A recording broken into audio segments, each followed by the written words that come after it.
গোপাল ভট্টাচার্য মহাশয়ের লাইভ অনুষ্ঠানটি দেখুন প্রতি মঙ্গলবার সন্ধে 6:35, প্রতি বুধবার বেলা 12:05, প্রতি শনিবার সন্ধে 6:35 এবং প্রতি রবিবার বেলা 12:05 একমাত্র সিটিভিএন প্লাস চ্যানেলে। নমস্কার, শুভ সন্ধ্যা। আজকাল পরশুর আজকের এই পর্বে আপনাদের সকলকে স্বাগত জানাবো। আমি তিথি রয়েছি আপনাদের সঙ্গে। পরিস্থিতি নিয়ত পরিবর্তনশীল, কিন্তু সেই পরিস্থিতি আগে থেকে অ্যাজাম্প করতে পারা, আগে থেকে বুঝে যাওয়া এবং কেন হচ্ছে, কি কারণে হচ্ছে সেই প্রেডিকশন করা, তাতে কিন্তু জ্যোতিষ শাস্ত্র, বহু প্রাচীন এই শাস্ত্র ভীষণ গুরুত্বপূর্ণ ভূমিকা পালন করে। কেন বলছি, আলোচনায় আজকে আসবো। তবে তার আগে স্টুডিও থেকে সরাসরি যিনি রয়েছেন, যার জন্য আপনারা অধীর অপেক্ষা করছেন, 34 বছরের অভিজ্ঞতায়, পিন পয়েন্ট প্রেডিকশন, নক্ষত্র চর্চায়, ক্যারিয়ার কাউন্সিলিংয়ে, এই নক্ষত্র চর্চা, প্রত্যেকটা গ্রহ নক্ষত্রের অবস্থান ধরে ধরে চর্চায়, যে কিনা অবলীলায় যুদ্ধের সংকেত সম্পর্কেও জানাতে পারে, শ্রী গোপাল ভট্টাচার্য দাদা আমাদের সঙ্গে রয়েছেন।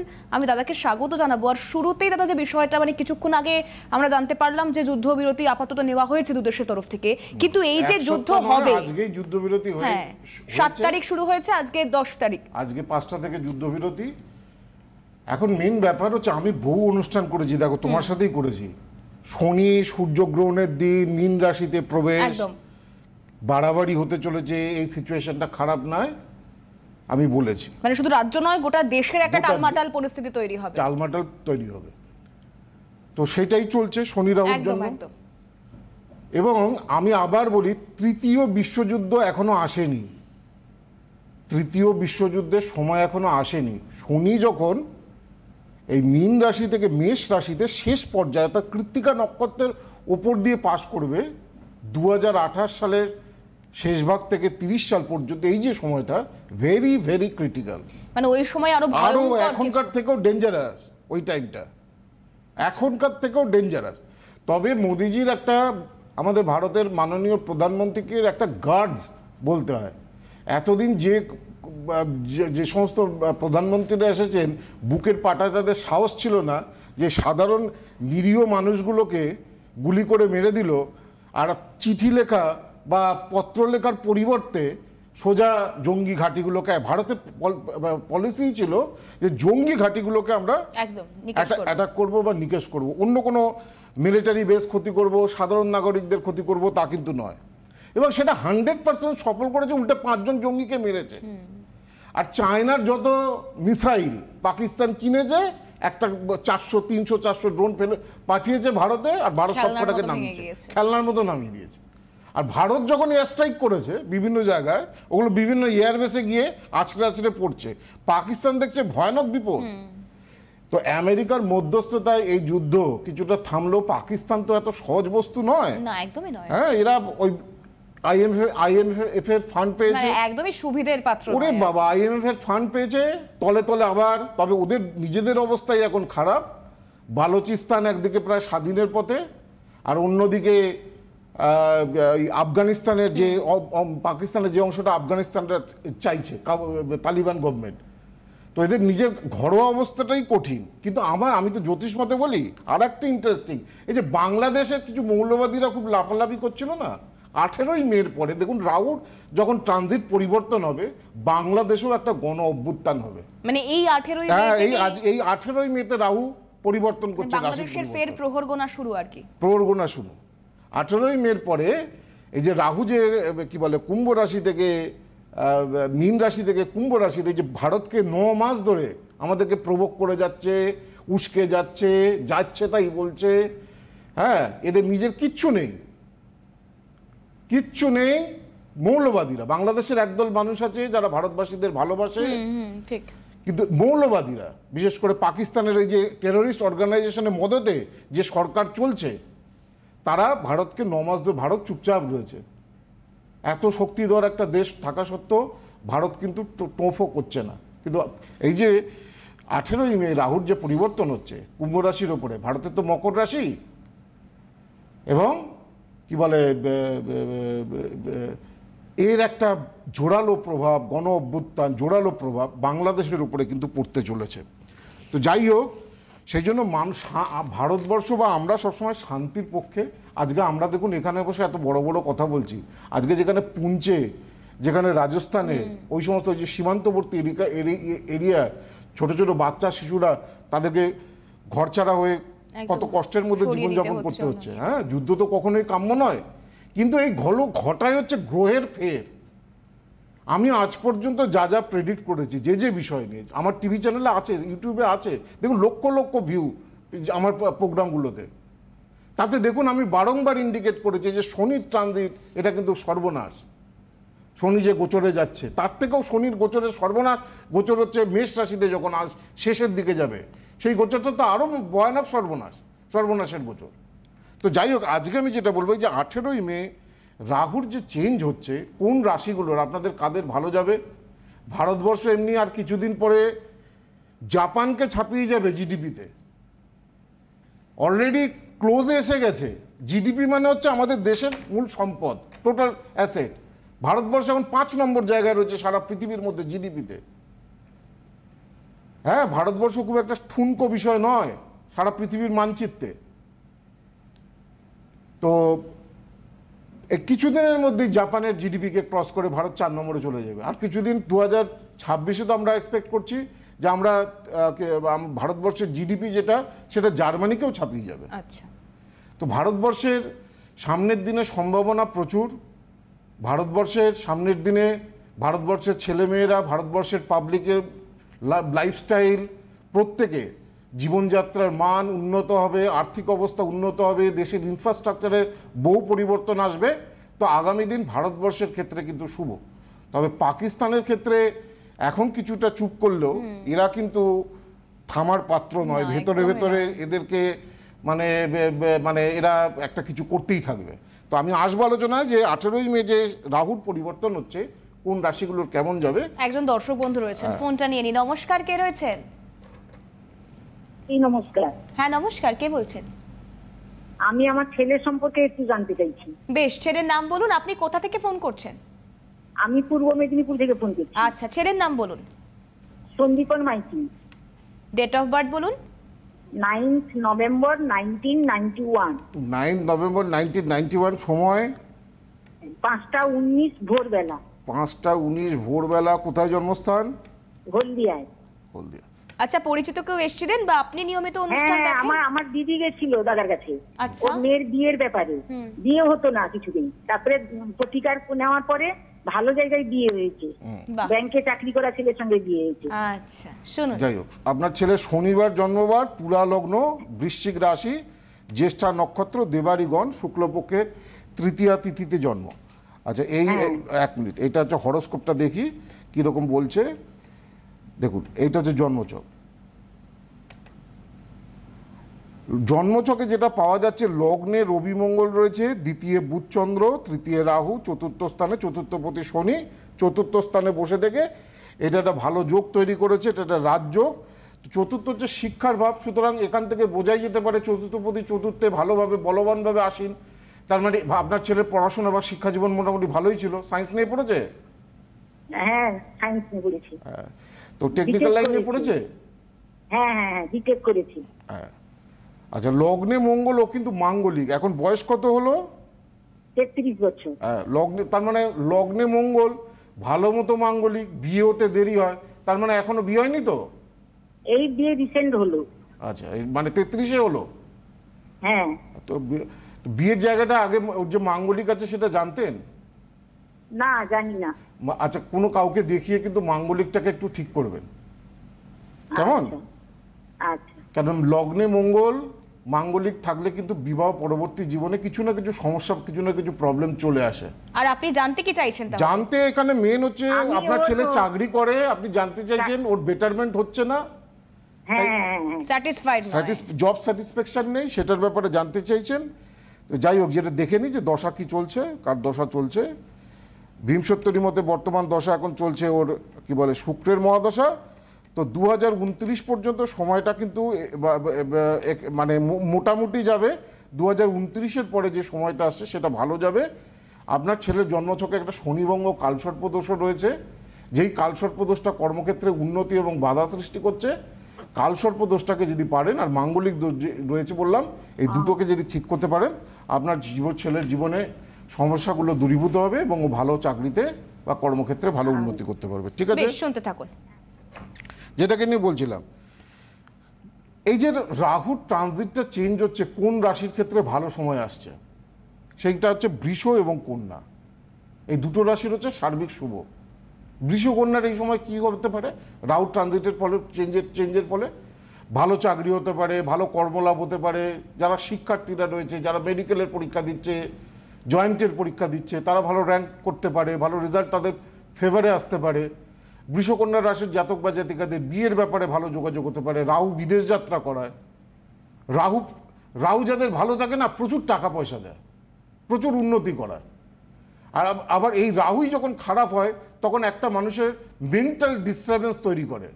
তখন একটা মানুষ সিদ্ধান্ত নিতে পারে না কোন দিকে যাওয়া উচিত, কি করা উচিত, সরকারি চাকরি করব না বেসরকারি সেক্টরে যাব, বা না বিজনেসে যাব।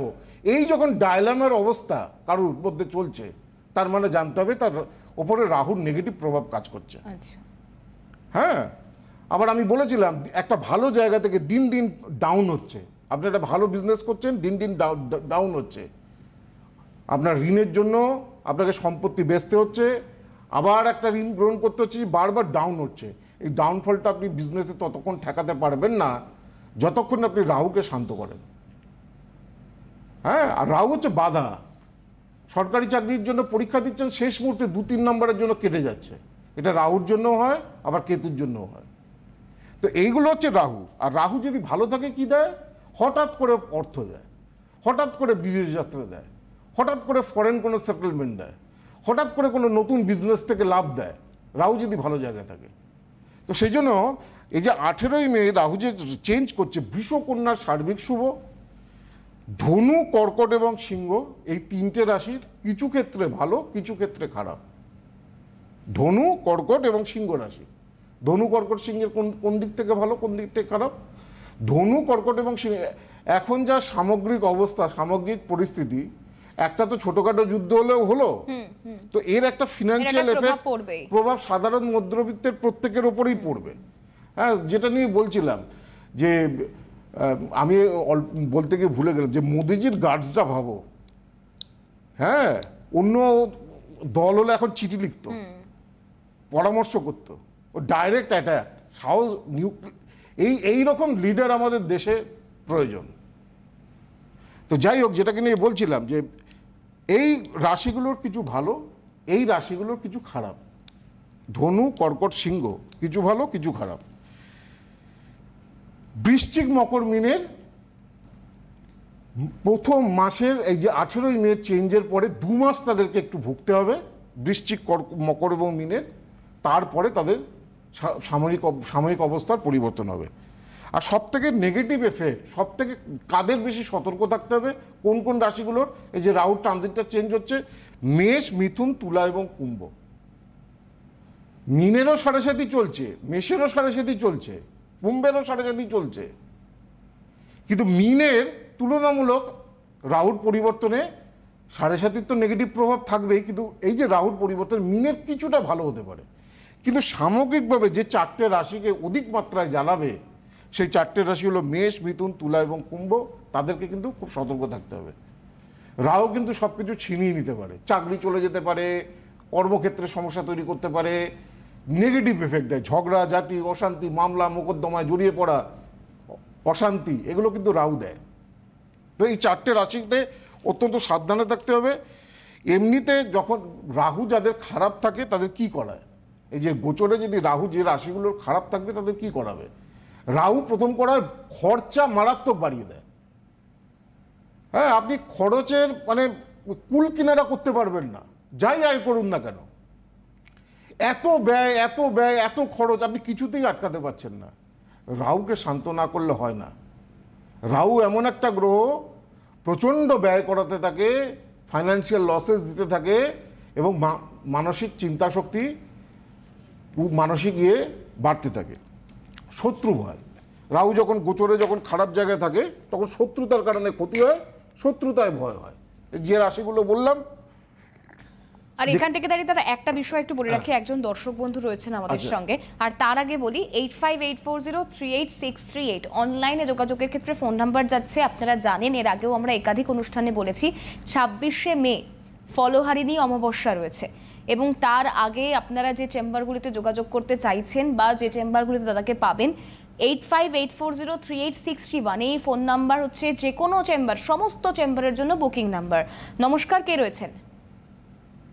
নমস্কার দিদি, দাদাকেও নমস্কার। হ্যাঁ নমস্কার, বলুন। হ্যাঁ বলছি, আমি তারকেশ্বর থেকে বলছি, দীপা দাস। একটু জোরে বলতে হবে। তারকেশ্বর থেকে বলছি, দীপা দাস। বলুন। হ্যাঁ বলছি যে, হ্যালো, কার সম্পর্কে জানবেন?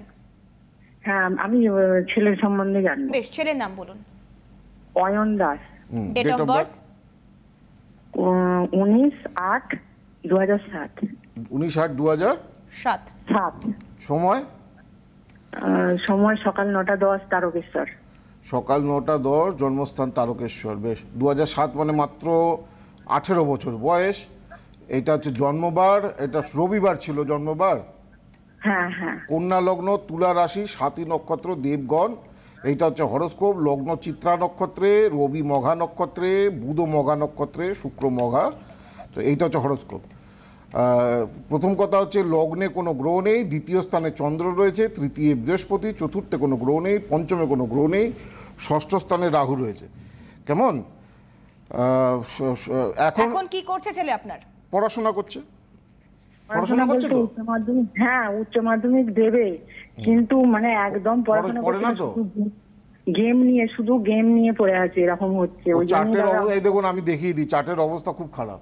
রবি বুধ শুক্র শনি কেতু একসঙ্গে বসে আছে লগ্নের দ্বাদশে। যে রবি কি দেয়?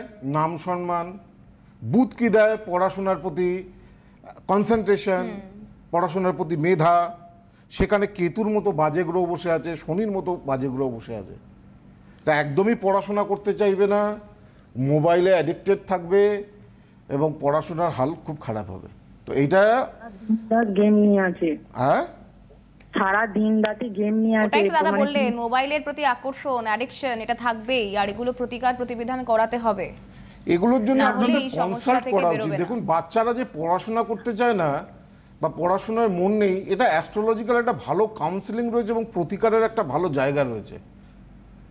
হ্যাঁ, শুধু যে ওষুধ খেয়েই নিউরো প্রবলেম বা এগুলো তা না, তার সঙ্গে এটাও একটা, ওটা তো দরকার আছে মেডিকেল, কিন্তু তার সঙ্গে এটাও মানসিক স্থিতিটা বাড়ানোর জন্য অবশ্যই দরকার। না হলে কিন্তু হয় না। ছেলেরা একবার যদি পড়াশোনা ক্লাস 12-এর রেজাল্ট খারাপ করে ফেলে না, তাদের কেরিয়ার, পুরো কেরিয়ারটাই নষ্ট হয়ে যায়, সেইভাবে কিছু করে উঠতে পারে না। তো ক্লাস 12, এটা আপনারা প্রত্যেকেই জানেন, আমাকে নতুন করে কিছু বলার নেই। সেই জন্য হ্যাঁ, কাউকে দেখান। ওর 5টা গ্রহের যোগ পড়ে রয়েছে দ্বাদশে। এটা এই জায়গাটাকে, এই জ্বরটাকে না কাটালে পড়াশোনা করবে না, দেখবেন কিছুদিন পরে পড়াশোনা ছেড়ে দেবে। একটু কনসাল্ট করুন। উচ্চ মাধ্যমিক, পরের বছর উচ্চ মাধ্যমিক পরীক্ষা, এখনো প্রায় একটা বছর, তাই এই সময়ের মধ্যে চেষ্টা করুন কোনো রকম ভাবে কোনো রকম পথ বের করার। এই ধরনের কম্বিনেশনে পাসই করতে দেয় না, পড়াশোনা মাঝপথে ছেড়ে দেয়, এই জিনিসগুলো হয়। তো সুতরাং সেগুলোকে একটুখানি ভালো করে দেখার। কারণ আবার বলিস, এই যে রাহুর পরিবর্তনের আগে যাদের সময়টা বললাম যে ডিস্টার্ব হচ্ছে আসছে, তাদের কিন্তু মাস্ট কনসাল্ট করা উচিত, ভালো পরামর্শ নেওয়া উচিত।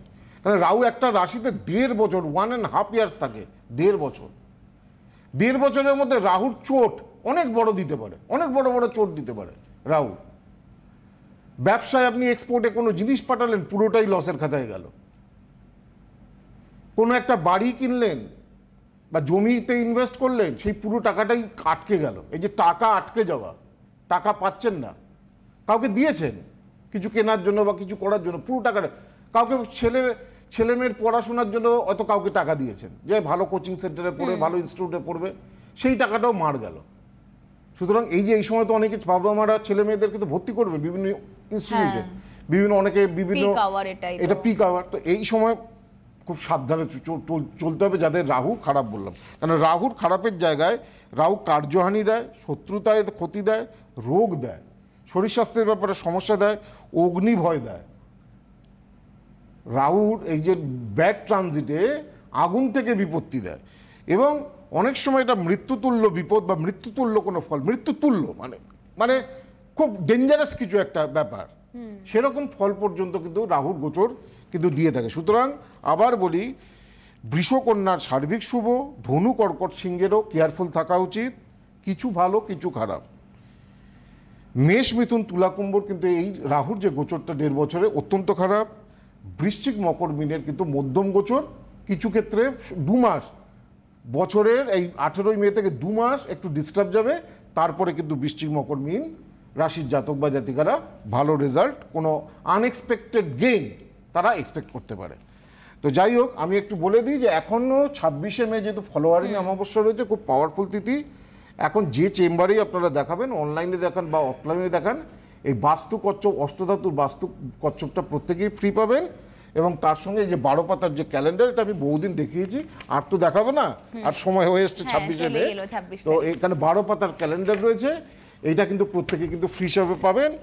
এবং কি বলে, এই যে বাস্তু কচ্ছপটা কি করে প্রতিষ্ঠা করবে, কারণ বাস্তু কচ্ছপ বাড়িতে রাখলে আর্থিক উন্নতি হয়, বাড়ির বাস্তু দোষ কাটে, আর্থিক সমস্যা দূরীভূত হয়, বাড়ির বাস্তু দোষ কাটে, চাকরি বাকরি কর্মক্ষেত্র নিয়ে যাদের সমস্যা রয়েছে, প্রমোশন হচ্ছে না, জব স্যাটিসফ্যাকশন নেই, বা জব পাচ্ছেন না বা চাকরি পাচ্ছেন না, তাদের ক্ষেত্রে। এবং বাস্তু কচ্ছপ বাড়িতে থাকলে ছেলে মেয়েদের মন এবং মাথা কিন্তু ঠান্ডাও হয়, যারা অত্যন্ত রাগী, অত্যন্ত জেদি, শর্ট টেম্পার ছেলেমেয়েরা বাড়িতে কেউ, বাস্তুটাকে নিয়ম আছে রাখার, এই বাস্তু কচ্ছপটা। এই বাস্তু কচ্ছপের পেছনে বাস্তুযন্ত্রও দেওয়া রয়েছে, এটা অষ্টধাতুর রয়েছে। তো এইটা এখন 26শে মে ফলোয়ারিং অমাবস্যা, খুব পাওয়ারফুল তিথি গ্রহ পূজা প্রতিকারের জন্য। আমার একটু ফোন নাম্বারগুলো বলে দিই। বলে দাও। দক্ষিণ কলকাতার গড়িয়াহাটে দাদার যে চেম্বার রয়েছে, সেই চেম্বারের জন্য বুকিং নিতে গেলে আপনাদেরকে যোগাযোগ করতে হবে 9007935831, গড়িয়াহাটের চেম্বারের বুকিং নাম্বার যাচ্ছে। বারাসত, কলকাতার গড়িয়াহাট চেম্বার বাদ দিলে কলকাতা সংলগ্ন বারাসাত চেম্বার রয়েছে, ডাকবাংলো মোড়ের কাছে সেই চেম্বার। আর বর্ধমানের জিটি রোডের চেম্বারের জন্য আপনাদেরকে যোগাযোগ করতে হবে 8584038640 এই ফোন নাম্বারে। দুর্গাপুরের বেনাচিতি বহু পুরনো চেম্বার, প্রচুর মানুষজন বেনাচিতি চেম্বারে যান। 9748749041 যাচ্ছে যোগাযোগের নাম্বার। যে কোনো সমস্ত চেম্বারের জন্য 8584038631 যাচ্ছে ফোন নাম্বার। একটা ফোন রয়েছে, খুব সংক্ষেপে নিয়ে নেওয়ার চেষ্টা করি দাদা। তো আর মানে আরেকটা কথা বলে দিই, ফোনটা নেব। আমাদের যারা জ্যোতিষ শিখতে চাইছেন, এই সামনের মাস থেকেই, জুন মাস থেকে বাগবাজার এবং দুর্গাপুরে কোর্সটা শুরু হচ্ছে। 1 বছরের কোর্স, বয়সের কোনো বাধ্যবাধকতা নেই, সপ্তাহে 1 দিন ক্লাস। বাগবাজার এবং দুর্গাপুরের যে ফোন নাম্বার রয়েছে, দুর্গাপুর বেনাচিতিতে আমাদের ইনস্টিটিউট রয়েছে, বাগবাজার উত্তর কলকাতার বাগবাজার আমার ইনস্টিটিউট রয়েছে, সেখানে যোগাযোগ করতে পারেন। দেখি ফোনটা, আচ্ছা ফোনটা কেটে গিয়েছে কোনো কারণে, আমি এবার একটু বলে দিই 8584038631 সমস্ত চেম্বারের বুকিং নাম্বার। যারা চেম্বার অবধি আসতে পারছেন না, অনলাইনে যোগাযোগ করতে চাইছেন, হোয়াটসঅ্যাপে ভিডিও কলিং এর মাধ্যমে আপনাদের সঙ্গে কথা বলা হবে 8584038638 যাচ্ছে অনলাইন কনসালটেন্সি ফোন নাম্বার। 8584038638 যাচ্ছে ফোন নাম্বার। 26 তারিখ ফলোয়ারিং অমাবস্যা দাদা বললেন, সেক্ষেত্রে বিশেষ তিথি, বিশেষ উপচার। তার আগে আপনারা যে চেম্বারে দাদাকে পেয়ে যাবেন, বুকিং নাম্বারে ফোন করবেন 8584038631। এছাড়াও মেদিনীপুর থেকে শুরু করে বহরমপুর, গৌহাটি, বর্ধমান পরপর চেম্বার রয়েছে এই মে মাসে। মেদিনীপুরের 17 তারিখ চেম্বার রয়েছে, বহরমপুরে রয়েছে 19শে মে, গৌহাটিতে 21শে মে, বর্ধমানের 23শে মে, শিলিগুড়ির চেম্বার রয়েছে 25শে মে, কৃষ্ণনগরে 28 তারিখ আপনারা পাবেন। এছাড়াও হলদিয়া, আগরতলা, দিল্লি, ব্যাঙ্গালোর, কোচবিহার, শিলচর, মালদা, আন্দামান এবং মুম্বাই দাদা চেম্বার তো রয়েছে। এবং সব যে চেম্বারের জন্য এই একটাই মেন হেল্পলাইন নাম্বার হচ্ছে 8584038631। আর অনলাইনের নাম্বারটা হচ্ছে যারা আসতে পারছে না, যারা ভিডিও কলিং এর মারফত আমার সঙ্গে কথা বলতে চাইছেন বা বাড়িতে বসে বিচার করতে চাইছেন, তাদের জন্য 8584038638, এটা হচ্ছে অনলাইন হেল্পলাইন নাম্বার।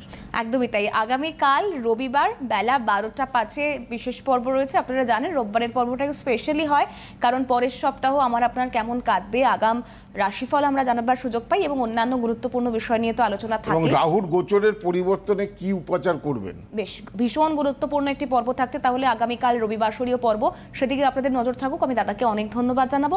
আপনারাও ভালো থাকুন, সুস্থ থাকুন। দেখা হচ্ছে আগামীকাল ঠিক বেলা 12টা 5-এ। নমস্কার। গোপাল ভট্টাচার্য মহাশয়ের লাইভ অনুষ্ঠানটি দেখুন প্রতি মঙ্গলবার সন্ধে 6:35, প্রতি বুধবার বেলা 12:05, প্রতি শনিবার সন্ধে 6:35 এবং প্রতি রবিবার বেলা 12টা 5 মিনিটে একমাত্র সিটিভিএন প্লাস চ্যানেলে।